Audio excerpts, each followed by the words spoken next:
It's Ramsey Dewey over here in Shanghai, China. Welcome to this edition of Q&A with the Coach. I'm dealing with a frog in my throat.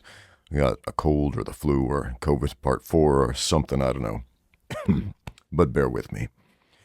We have a question from Chris Nameless 8325 who says, Ramsey, what is your opinion on the karate nerd? I've been subscribed to both of you guys for a while. I thought your answers would be interesting since you both seem so different. Did Jesse give you an answer on what he thinks of the karate nerd? Or wait, did you ask Jesse what he thinks of me? Now I'm wondering, what does Jesse think of me? Oh, I'm so concerned. No, Jesse's a cool guy. We've done some podcasts together. You can watch him, some podcast clips over on his channel. I was going to upload the whole 2-hour conversation, but I had some internet problems because of the Great Firewall of China, and unfortunately, most of that podcast has been lost to the ebb and flow of time on the internet, but Jesse's got some clips up on his channel, so go watch that. We had some good discussions. So, what do I think of Jesse the Karate Nerd? He makes fun videos. He makes entertaining videos. He makes some sometimes scholarly videos on the topic of karate, because that's like his whole thing. I like Jesse a lot. He's a nice guy. What do you want me to say? Do you want me to say some deep, dark secret about Jesse Enkamp? Jesse Enkamp is pretty cool. I don't know what to tell you, man. He's a neat dude. So, yeah. That's all I gotta say. Next question. User GI6Q, and then, dude, maybe don't write your password down as your username here. Says, is it a good idea to cross-train in multiple martial arts? I'm a Krav Maga instructor and have used this art for 10 years.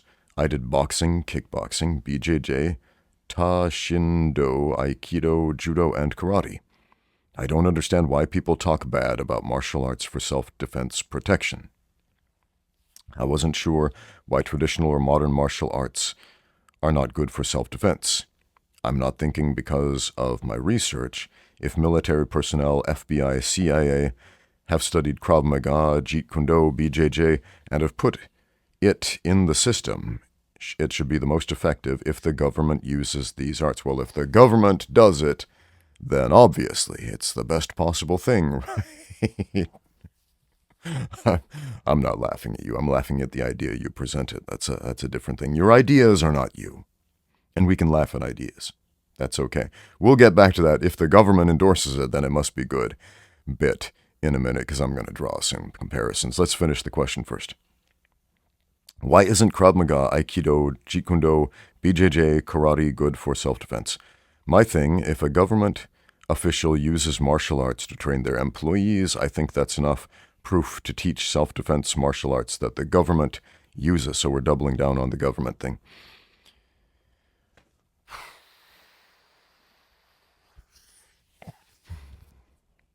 Wow. Let's talk about some things governments endorse. The CDC and the World Health Organization, those are organizations which several of the governments of the world endorse and recommend and take part in, and so on and so forth. And according to them, I'm obese. According to their standards, I'm obese. So yeah, man, that's crazy. But if the government says it, then it must be true, right? Let's talk about police forces in the United States. Police forces in America receive a pitiful sum of training as far as how to handle themselves in hand-to-hand combat situations. And so most of them resort to using their weapons, their club, their gun, their tasers, whatever they have on hand, as opposed to, I don't know, pinning the guy in a position where it's not going to seriously injure or cripple them or kill them, and then detaining a suspect that way. Now, we pick on the police a lot, and they have a heavy burden to bear, especially with, at the most, like 2 weeks of training, often crappy training, and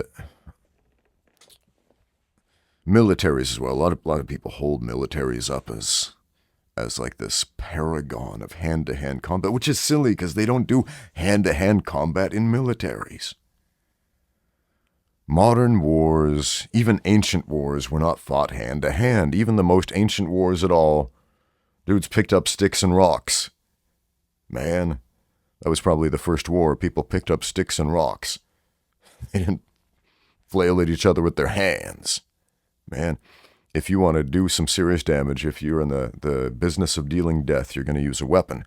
Modern wars are not fought with hand-to-hand combat.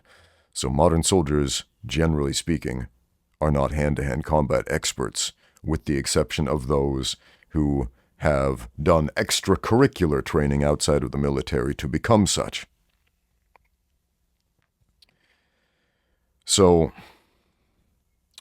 let's talk about Krav Maga for a minute, and the IDF, the Israeli Defense Force. So I had two students who were from Israel, and they were former soldiers and Krav Maga instructors in the army, in the Israeli army. And these guys came to Shanghai, and they trained with me for a while, and I talked to them about civilian Krav Maga, and I talked to them about military Krav Maga. And they said, look, Krav Maga is not self-defense. It's not. And they were kind of shocked at these ideas that a lot of modern Krav Maga self-defense systems present. And they're like, look, that's not it. That's not what it's about. As they taught it, it was a basic hand-to-hand combat course. It lasted about 2 weeks. Every soldier got about 2 weeks of training in hand-to-hand combat. And most of it involved more psychological training to get those guys to be good soldiers, to go toward the danger and not run away from it. Like that was the most important thing the hand-to-hand experts teaching the Israeli soldiers were doing, was getting the troops to be more comfortable going toward the danger instead of running away from it. Because, man, if you look at war statistics, from ancient warfare to modern warfare, if you lose a battle, most of the time, it's the person who starts to retreat and turns their back first. And in ancient warfare, there's a pretty simple reason for that. If you turn your back, you expose your back, and the enemy runs upon you on horseback or on foot or whatever, and they stab you in the back and they kill you. In modern warfare, even with guns and cannons and lasers and drones or whatever, if you're turning back, you're ceding ground to the enemy. And if you played American football, for example, that's a parallel of ceding ground and gaining ground on a battlefield. If you give up ground, you're essentially giving up the battle and losing. So there is an imperative in modern warfare to go toward the danger, even at the expense of your own life, rather than to go away for it, presumably for the greater good of winning the battle. So that's not self-defense. Self-defense is self-preservation. Self-defense is a legal term meaning to protect yourself, to protect others, or to protect your property against the criminal actions of others using violence that would otherwise be illegal, and real self-defense is justifying that violence in a court of law.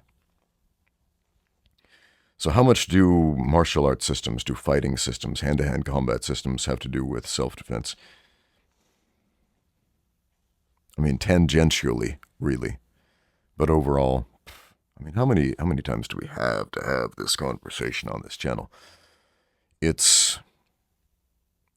don't even care. I literally don't even care about the concept of self-defense, man.